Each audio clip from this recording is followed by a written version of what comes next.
This is the dark secret behind one of the most evil experiments in history. In 1939, researchers at the University of Iowa did something terrible. They took a group of orphans and split them into two. One group they praised for their normal speech, and the other they relentlessly belittled, no matter how fluent they were.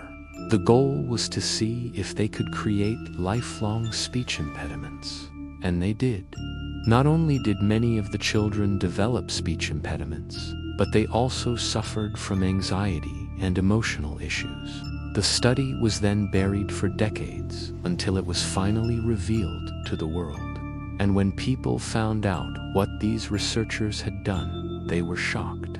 This was one of the darkest experiments in psychological history. But there's more.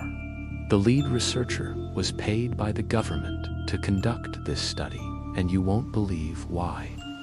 In World War II, the US military wanted to know why soldiers in combat couldn't speak.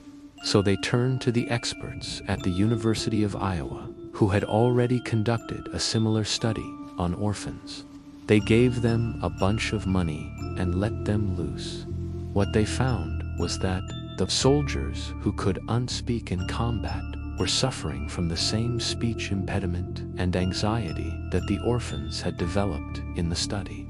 The government then used this research to develop new treatments for soldiers with speech disorders. But it was all based on one of the most evil experiments in history.